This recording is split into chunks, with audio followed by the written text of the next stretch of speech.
জি 24 ঘন্টায় Jack অলিভাল studio থেকে আমি সব্যসাচী আছি। শুরু করছি স্পেশাল 24। ফি বছর জল যন্ত্রণা গোটা দেশে, ফি বছর। আর গোটা দেশে এখনো এই জল যন্ত্রণা আমরা সামলাতে পারি না। কেন পারি না, একটা বড় প্রশ্ন। কিন্তু বিপদ বাড়াচ্ছে পাহাড়, হিমাচল প্রদেশ বা উত্তরাখণ্ড, দেবভূমি, লন্ডভন্ড অবস্থা। এত এত উন্নয়নের বাণী, চওড়া রাস্তা, বিলাসবহুল হোটেল, সব ভেসে যায় বর্ষায়। পাহাড়ি অপূর্ব নদী হয়ে ওঠে ভয়ঙ্করী, রুদ্রমূর্তি যেন সবার। এটাই কি চলতে থাকবে? কেন এই অবস্থা? কেন প্রতি বছর বর্ষায় অচেনা হয়ে যায় পাহাড়? কতটা ভয়ঙ্কর হিমালয়ের ভবিষ্যৎ? কার রোষে দেবভূমি?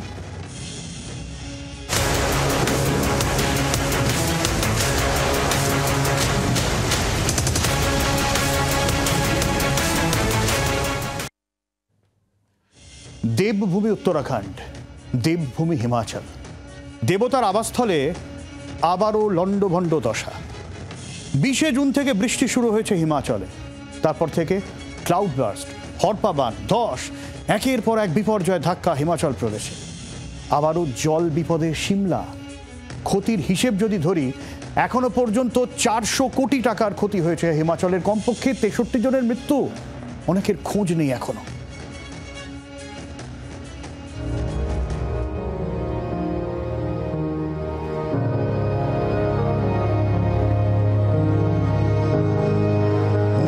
পাল্টে গিয়েছে, নদীগুলোকে পাথর কাদার সমুদ্র বোধ হচ্ছে যেন। হাঁ করে যা গিলে ফেলছে একের পর এক সুন্দর সাজানো জনপদ, একের পর এক রাস্তা, বাড়ি গিলে খেতে খেতে ফুঁসছে বালি কাদা পাথরের সমুদ্রের মতো নদীগুলো। ক্ষত বিক্ষত হচ্ছে হিমাচল প্রদেশ।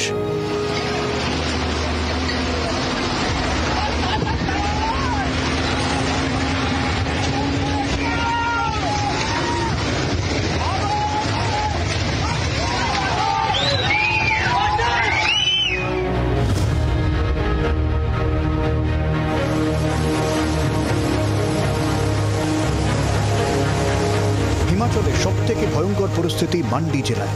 হরপা বান আর মেঘভাঙা বৃষ্টিতে হিমশিম খাচ্ছে প্রশাসন। পাবলিক ওয়ার্কস ডিপার্টমেন্ট হোক বা জলশক্তি বা বিদ্যুৎ ডিপার্টমেন্ট, সরকারি পরিকাঠামো মুখ থুবড়ে পড়েছে জেলায়। মান্ডি ছাড়াও কাংড়া, চম্বা, কুলু, কিন্নৌর থেকে সিমলা বা উনা, ক্ষয়ক্ষতির পরিমাণ বাড়ছে লাফিয়ে লাফিয়ে। প্রবল বৃষ্টির মধ্যেই উদ্ধার কাজ জারি।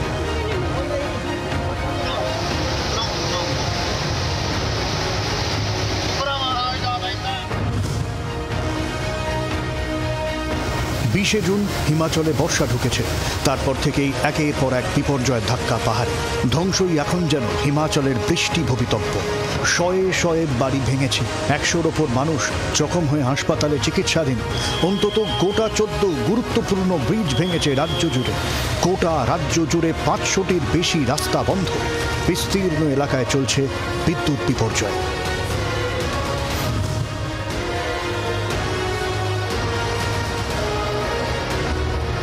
আজ শুধু নয়, আগামী সোমবার পর্যন্ত হিমাচল প্রদেশের প্রায় সমস্ত জেলায় ভারী থেকে অতি ভারী বৃষ্টির পূর্বাভাস রয়েছে। ফলে পাহাড়ি ধস ও হরপা বানের আশঙ্কা এতে আরও বেড়েছে। সব রকমভাবে পাশে থাকবে কেন্দ্র, আশ্বাস দিয়েছেন কেন্দ্রীয় স্বরাষ্ট্রমন্ত্রী অমিত শাহ। কিন্তু যে পরিস্থিতি ফি বছর বর্ষায় হিমাচলে তৈরি হচ্ছে, তাতে আরও বড় সড় বিপত্তির ভয় পাচ্ছেন বিশেষজ্ঞরা। ব্যুরো রিপোর্ট, জি 24 ঘন্টা। এই হিমাচলের মতোই প্রতি বছর বৃষ্টি বিপত্তির সিরিজ উত্তরাখণ্ড।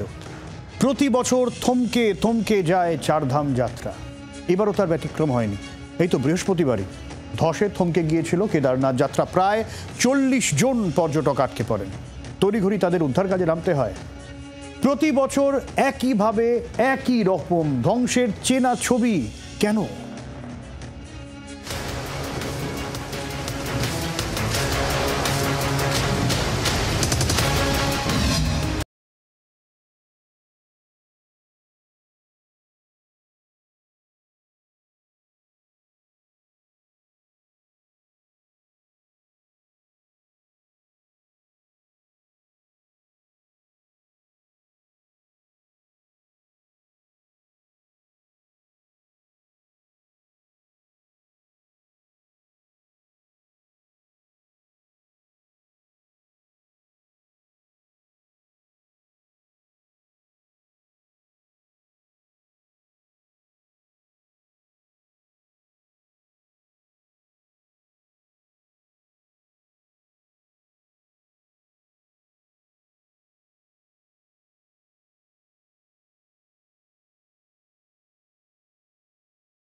আচমকা মেঘ ভাঙা বৃষ্টিতে বিপর্যস্ত উত্তরাখণ্ডের উত্তরকাশী।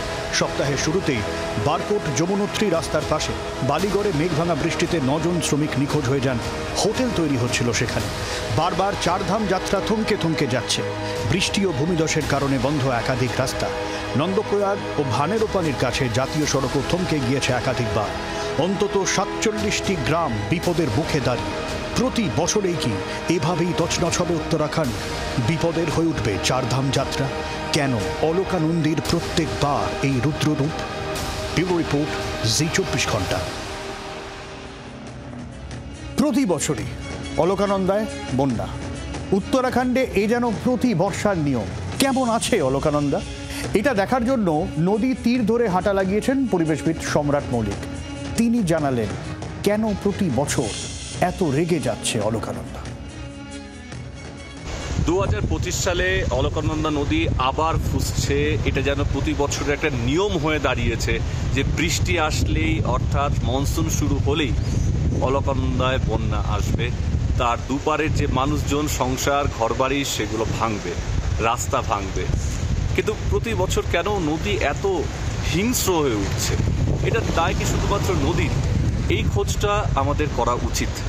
আমি নিজেও এই মুহূর্তে আমি রয়েছি বদ্রীনাথের জাস্ট ওপর থেকে শতপন্থ তাল থেকে এই অলকানন্দা নদী নেমে আসে এবং এই অলকানন্দা ধরেই আমি প্রায় 300 কিলোমিটার হাঁটবো দেবপ্রয়াগ হয়ে আরও আগে এই পুরো নদীকে দেখব। তো এই নদীকে আমি বহুদিন ধরেই দেখছি। তার সম্ভাব্য যে কারণগুলো আমার মনে হয় তার মধ্যে একটা 1 নম্বরে রাখবো আমি ক্লাউড বার্স্ট অথবা মেঘ ভাঙা বৃষ্টিকে। এবং এই মেঘ ভাঙা বৃষ্টি এখন উত্তরাখণ্ডে এতটাই স্বাভাবিক ঘটনা হয়ে গেছে যে শুধুমাত্র যে অলকানন্দা নদীতেই হচ্ছে তা নয়, মন্দাকিনী বা যমুনোত্রীর দিকেও আপনারা রেগুলার বেসিসে শুনতে পাবেন এই বৃষ্টির সময়টাতে যে মেঘ ভাঙা বৃষ্টি। এবং এই হঠাৎ করে ক্লাউড বাস্টের ফলে নদীতে এত বেশি পরিমাণ জল জমে যায় এবং সেই জল ধারণের ক্যাপাসিটিও বোধহয় কোথাও কমে আসছে, কারণ এই অলকানন্দার শরীরের ওপরেই কিন্তু অনেকগুলো জলবিদ্যুৎ প্রকল্প তৈরি করা হয়েছে এবং তার একটা যে এনভায়রনমেন্টাল ইম্প্যাক্ট। আসলে গোটা হিমালয়টাই একটা বিপদ ঘাড়ে করে রয়েছে।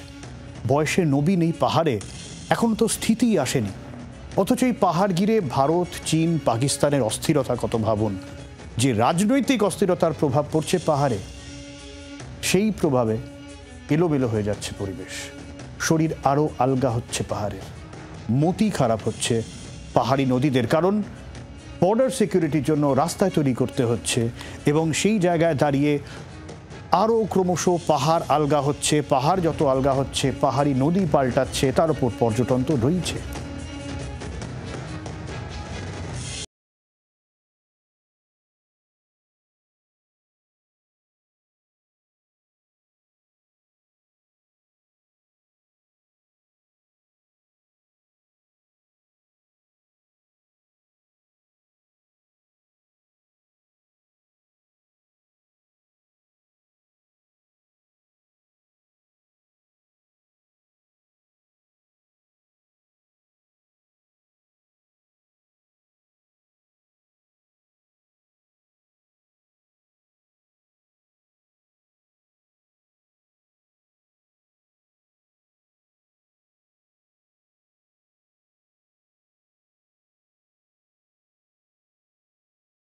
ধস নামছে, হিমবাহ অত্যধিক গলে হিমবাহ হ্রদ তৈরি হয়। ভূ আলোড়নে এগুলো ফেটে গিয়ে ভয়ঙ্কর হরপা বানের মতো এসব হ্রদের জল সমতলে নেমে আসে। হিমালয় পার্বত্য অঞ্চল হলো নবীন ভঙ্গিল পর্বতমালা এবং সাধারণত এই ধরনের ভঙ্গিল পার্বত্য ভূমিতে অত্যন্ত দ্রুত গতিতে আবহবিকার ঘটতে থাকে। আপনারা জানেন ভালো করে, হিমালয়ের বিবর্তনের ইতিহাস পর্যালোচনা করে বলা যায় এর বয়স প্রায় 10 কোটি বছর এবং বিভিন্ন পর্যায়ে এই 10 কোটি বছর ধরে ধীরে ধীরে হিমালয় কিন্তু বিবর্তিত হয়েছে। ফলে ন্যাচারালি এই হিমালয় পার্বত্য অঞ্চলের মধ্যে একাধিক চ্যুতিরেখা এবং প্রত্যেকটা চ্যুতিরেখা যথেষ্ট গুরুত্বপূর্ণ। সেইগুলো যেমন তৈরি হয়েছে তেমনি হয়েছে যেটা দীর্ঘ সময় ধরে বাহ্যিক শক্তিগুলো, নদী, হিমবাহ, তারা প্রভূত পরিমাণে ক্ষয়কার্য সম্পাদন করেছে। এছাড়া প্রচুর প্রচুর পরিমাণে আবহবিকার প্রাপ্ত হয়েছে। হিমালয়ের ওপর নানা প্রকার অত্যাচারের অভিযোগ এখনো রয়েছে। উত্তরাখণ্ডের তেহরি জেলার চাম্বা, কর্ণপ্রয়াগ, নৈনিতাল, উত্তরাখণ্ডের বহু বাড়ি রাস্তা ক্রমাগত ভূমিধসের ফলে বড় বড় ফাটল তৈরি হয়েছে। উত্তরাখণ্ডে যেখানে সেখানে জলবিদ্যুৎ প্রকল্প গড়া, অবাধে গাছ কাটা, পাহাড় ফাটিয়ে নদীর স্বাভাবিক গতিপথ আটকে নদীর পার বরাবর বড় চওড়া রাস্তা তৈরি করা, ব্যাঙের ছাতার মতো গজিয়ে ওঠা হোটেল, রিসর্ট, বাড়ি, অলকানন্দা নদীর দুপারের নুড়ি পাথর ও মাটি তুলে নেওয়া, এসবের ফল আজকের এই বিপর্যয়।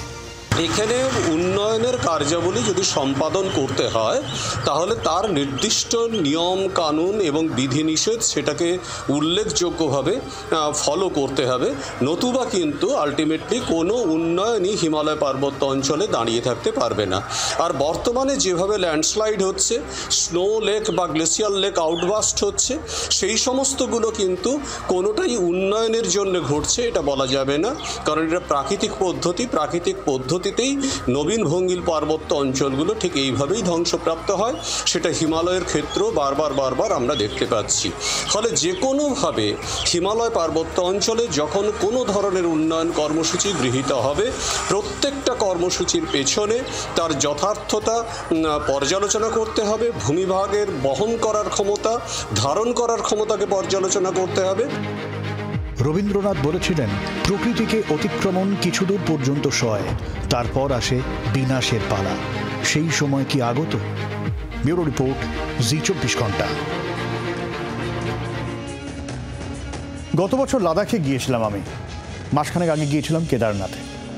লাদাখে গিয়ে অনেকবার আমার মনে হয়েছে এত সেন্সিটিভ সীমান্ত এলাকা কেন আগের সরকার বর্ডার রোড নিয়ে আর উদ্যোগী হয়নি। এখন রাস্তায় তৈরি হচ্ছে। প্যাংগং লেক যাওয়ার সময় দেখেছি সেখানে নদীর ওপর দিয়ে যেতে হয়েছে, রাস্তা ছিল না, এখন তৈরি হচ্ছে। আজ যদি ভাবুন চীনের সঙ্গে আমাদের যুদ্ধ লাগে, রোড কমিউনিকেশনে লাদাখে আমাদের কিন্তু সমস্যার মধ্যে পড়তে হবে, সাপ্লাই চেনের সমস্যা হবে। ফলে উন্নয়ন ছাড়া কিন্তু বিকল্প নেই। আর কেদারনাথ, আমি নিজে পাহাড়ে উঠতে উঠতে ক্লান্ত হয়েছি, বিভিন্ন রেস্ট নেওয়ার জায়গা থেকে আমার ভালো লেগেছে। এত ভক্তের ভিড়, হোটেল পেতে কিন্তু এখনো হিমশিম খেতে হয়। উন্নয়ন ছাড়া তো গতি নেই, কিন্তু এটাও ঠিক, রাস্তার ধারে ধারে পাহাড় যে কি বিপজ্জনক সেটাও দেখেছি। বদ্রীনাথ যখন যাচ্ছিলাম তখন ভেবেছি বর্ষায় এ পাহাড় দাঁড়িয়ে থাকে কি করে, আর দেখুন তাই হচ্ছে। আমি একেবারে শুরুর দিকে গিয়েছিলাম বলে বেজে গেছি, এখন তো পদে পদে ধাক্কা খেতে হচ্ছে। কিন্তু আমার মতো গড়পড়তা মানুষের ভাবনার সঙ্গে কিন্তু পরিবেশবিদরা একমত নন। তারা উন্নয়নে খুব যে আপত্তি করছেন তা নয়, কিন্তু উন্নয়নের নামে পর্যটকদের বারবারন্তে বিপদ দেখছেন, বিশেষ করে চারধাম যাত্রার ক্ষেত্রে। বদ্রীনাথ থেকে পরিবেশবিদ সম্রাট মৌলিক বলছেন, ভক্ত নন, ট্যুরিস্ট বাড়ছে দেবভূমিতে, ফলে বিপদ বাড়ছে। যেভাবে এই চারধাম যাত্রা এই মুহূর্তে আমি যখন রয়েছি বদ্রীনাথে এবং আমার এবার নিচের দিকে নেমে যাওয়ার কথা প্রতিদিন, আমি জানি অসংখ্য টুরিস্ট আমাকে দেখতে হবে। আমি টুরিস্ট শব্দটা বলবো, তীর্থযাত্রী বলবো না, আমি পিলগ্রিমেজ বলবো না, বলবো টুরিস্ট। এখানে যে পরিমাণ কার্বন এমিশন হচ্ছে, যে পরিমাণ টুরিস্ট এখানে প্রতিদিন আসছে এই হেমকুণ্ড সাহেব এবং বদ্রীনাথ ধামকে লক্ষ্য করে, হ্যাঁ, তো সেখানে একটা প্রশ্ন আমার বারবার মনে আসছে এবং এর আগেও ভেবেছি, আপনাদের হয়তো এসেছে, যে এত পরিমাণ চাপ নেওয়ার ক্ষমতা কি আদৌ এই অঞ্চলটি রয়েছে? উত্তর বোধহয় সম্ভবত না। এবং এখানে আমি নিজেও দেখছিলাম যে এই নদীর দুপাশ থেকে যেভাবে, ধরুন যেদিকে হাইওয়েটা রয়েছে বিশেষ করে, সেখানে এত সুন্দর চওড়া রাস্তা বানানো হয়েছে, সেটা হয়তো আমাদের দেশের ডিফেন্স বা অন্যান্য লজিস্টিক সাপোর্টের জন্য হয়তো খুব জরুরি, কিন্তু তার সাথে এটাও ঠিক যে কোথাও গ্রিন কাভারেজও বোধহয় কমছে, এবং তার ফলে যে জল মাটি ধরে রাখার যে ক্ষমতা, যদি গ্রিন কাভার থাকে, যেটা থাকা উচিত, সেটা বোধহয় বহুলাংশে কমে আসছে। আসলে সমস্যার একটা মাল্টি ফ্রন্ট বলা চলে, এক এক রকম সমস্যা নিত্য নতুন তৈরি হচ্ছে।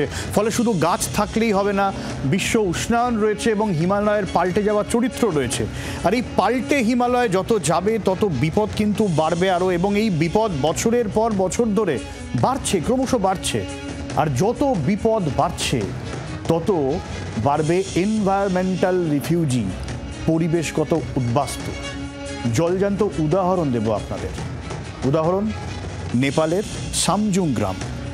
পরিবেশ এত খামখেয়ালি হয়ে গিয়েছে, আর এই পরিবেশের খামখেয়ালিপনায় যে গ্রাম আজকে মরে গিয়েছে। নানা প্রতিকূলতা ছিল, কিন্তু তারপরে অনেক বছর হিমালয়ের কোল ঘেঁষে থাকা এই বৌদ্ধ জনপদ টিকে ছিল, কিন্তু তারপর আর পারল না। এখন ওই সামজুং গ্রাম মৃত।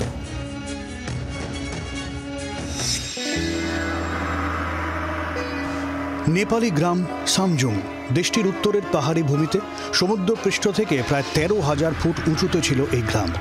এই জনপদের মানুষের জীবিকার প্রধান উপায় ছিল ইয়াক ও ভেড়া পালন। গ্রামটিতে বহু প্রাচীন ঐতিহ্য রয়েছে, তবে হঠাৎ করে কিন্তু ধ্বংসের মুখে সামজুং পড়েনি।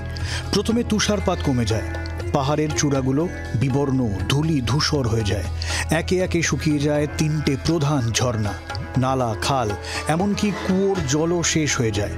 প্রয়োজন অনুযায়ী এখানে বৃষ্টি হয় না, তবে যখন হয় তখন ভাসিয়ে নিয়ে যায় কৃষি জমি, মাটি দিয়ে বানানো ঘরগুলো। ঘর গলতে গলতে গ্রামের চেহারাই পাল্টে যায়।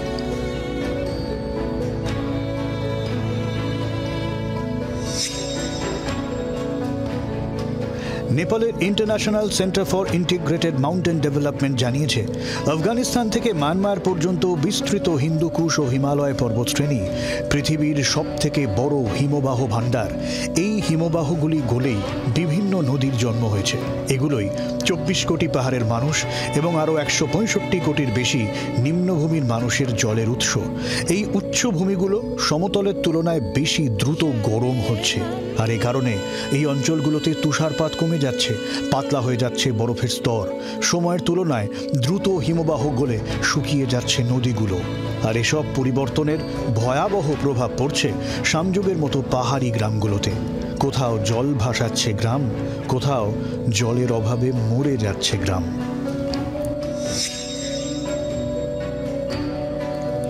সামজুংয়ে জল সংকট শুরু হয় 2000 সালের শুরুর দিকে।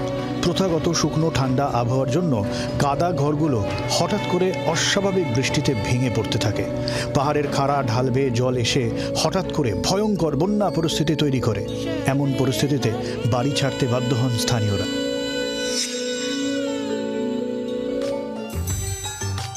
মাত্র 100 জনেরও কম বাসিন্দার একটি গ্রাম সরিয়ে নিয়ে যাওয়া কিন্তু সেই সময় বিশাল চ্যালেঞ্জ ছিল। জায়গা খুঁজে পেতে সময় লেগেছে অনেক। অবশেষে মুস্তাংয়ের রাজা, এখনও যিনি স্থানীয় ভূমির মালিক, নতুন গ্রাম তৈরির জন্য জমি দেন। প্রায় 15 কিলোমিটার দূরে কালীগণ্ডকী নদীর তীরে গড়ে ওঠে নিউ সামজুং। গ্রামটির কাছেই আছে প্রাচীন দুর্গ শহর লো মান্থাং। সেখানে 92 সাল পর্যন্ত বিদেশিদের প্রবেশ নিষিদ্ধ ছিল, তবে এখন পর্যটকদের জন্য খোলা। কখনো গেলে শুনে আসতে পারেন সামজুংয়ের কথা, শুনতে পারেন শিকড় হারানো মানুষের যন্ত্রণা। নতুন বাড়ি কি পুরনো বাড়ির টান কমিয়ে দিতে পারে? ব্যুরো রিপোর্ট, জি 24 ঘন্টা। জলবায়ু পাল্টাচ্ছে, বৃষ্টি খামখেয়ালি হচ্ছে আরও, তার জেরে পাহাড়ের মাটি পাল্টে যাচ্ছে আরও। একে তো ভূকম্পপ্রবণ এলাকা, তার উপর এলোমেলো বৃষ্টিতে আলগা হচ্ছে পাহাড়ের মাটি। ধসই কি তবে ভবিষ্যৎ?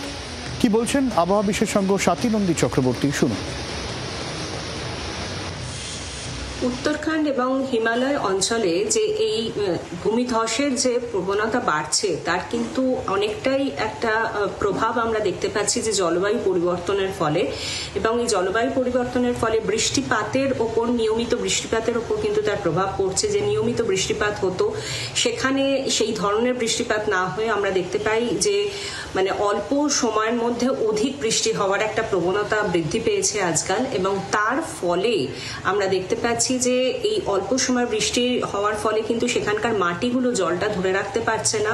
এটাও জানি যে এখানকার যে ভূতাত্ত্বিকভাবে এখানকার মাটির চরিত্র খুবই ভূমিকম্প প্রবণ, কারণ আমরা ইউরেশিয়ান এবং ভারতীয় যে ধরন যে টেকটনিক প্লেটের সংঘর্ষ এখানে যেভাবে হয়, এবং সেটা কিন্তু ম্যাপ থেকে বহুবার আমরা দেখতে পেয়েছি যে ধরা পড়ে যে এখানে প্রায় 2 সেন্টিমিটার মতো হারে প্রত্যেক বছর কিন্তু এই টেকটনিক প্লেটসগুলো এগোয় নিজেদের দিকে, এবং তার ফলে কিন্তু এই জায়গাটা আরো বেশি ভূমিকম্প প্রবণ এবং মাটিতে ধস নামার প্রবণতা আছে। সুতরাং এই ধরনের প্রকল্পগুলো কতটা বিজ্ঞানসম্মত এবং এই রিসর্টগুলো যে তৈরি হচ্ছে কতটা বিজ্ঞানসম্মতভাবে তৈরি করা হচ্ছে, সেই দিকটার দিকে কিন্তু বেশি জোর দেওয়া উচিত। না হলে প্রত্যেক বছর এইভাবেই আমরা যেটা দেখতে পাচ্ছি যে পাহাড় ভাঙছে। উন্নয়ন কিন্তু থামিয়ে রাখা যায় না। পাহাড়ের ভালো থাকার অধিকার আছে, সীমান্ত সুরক্ষায় পরিকাঠামোর প্রয়োজন আছে, কিন্তু আমাদের প্রয়োজনে গড়া স্ট্রাকচার যদি প্রতি বর্ষায় ধসে ভেসে যায়, সেটাও কি কাজের কথা? ফলে আরেকটু ভাবনা চিন্তা পরিকল্পনা প্রয়োজন। সেই দায় সরকারের যেমন, আমাদেরও তেমন। প্রকৃতির রোষে দেবভূমিরও রেহাই নেই। আমরা তো কোন ছাড়। প্রকৃতির রেসপেক্ট, ভালোবাসা দাবি করে, না হলে এই রুদ্ররশ্মি ভবিষ্যৎ।